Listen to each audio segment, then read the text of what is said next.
Hi, I'm Tom Klein with the Minnesota Council on Economic Education. We're a small nonprofit, 5 people, and we converted to a donor management system, TechWorks, about 18 months ago. Previously, we'd used Excel spreadsheets and a Paradox database to manage both our donors and our customer list. We work with a lot of K-12 teachers. So if you're thinking about moving to something other than Excel spreadsheets and FileMaker Pro or Paradox or whatever you might be using as a database, there's some things that we've learned that I'd like to share with you that I think might save you some time and make your life a little bit easier. The first idea, or the first thing, is that if you're like us, you've probably looked at all the different software options that are out there. If you Google donor management systems, you'll find 8, 10, 12. There's lots of them, and they range widely in price. They all have satisfied customers, and they all have people who don't like them. One of the good places to start that I'd recommend is going to TechSoup, and their website has got a spreadsheet layout that lists current commercial products that are out there and gives you some basic checklist information, what they cost. Are they a hosted solution, or are they one that you have to load on your own computers? And it's a real good place to get a snapshot of all the different systems. But you can save yourself a lot of time by starting out with 2 really basic questions. And those 2 questions are, one, what's our budget? How much can we really afford to spend on donor management software? And number 2, how tech savvy are we?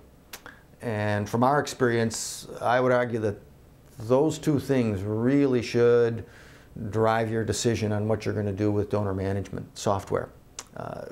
Take a look at your budget, and whomever is working on this or championing this, whether it's the board or the executive director or the chief financial officer, the development officer, figure out and come to an agreement on how much you're going to spend up front to buy the initial software, to do the conversion, and then how much you're willing to pay each year for tech support fees and annual licensing fees. But that budget is really the starting point, because you can go anywhere from free to $100,000 plus a year. And if you start studying all these options and find out that you need a $5,000 solution, you're really going to get yourself kind of confused by the different options that the fancy stuff offers that really aren't appropriate for you. The second question is how tech savvy are we? Really shapes what you're going to be able to handle in terms of the system side.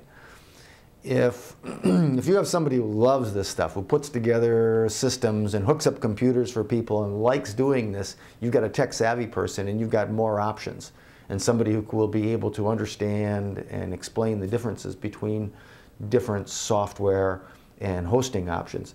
If you don't, it just gets confusing. And the thing that I'd suggest remembering, excuse me, is that all these commercial options that you'll see out there, these all work. There aren't any crummy ones out there. The really bad ones have already been knocked out by people telling other people that they were crummy and they don't exist anymore. So everything you see on the TechSoup spreadsheet, the website, is a viable product. And as we dug around in these, thinking we had to eliminate the crummy ones, well, there weren't any crummy ones on the list.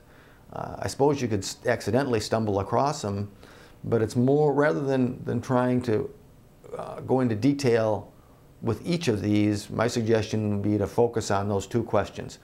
How much can we spend, and how tech savvy are we? And then from there, you'll end up with a short list of viable solutions that you can then study those in detail, talk to the company that sells it. They almost all have demonstration units. Do the demo, but you're going to have a short list, and you won't spend as much time as we did looking at things that we really couldn't afford, or we really couldn't afford to we couldn't technically maintain.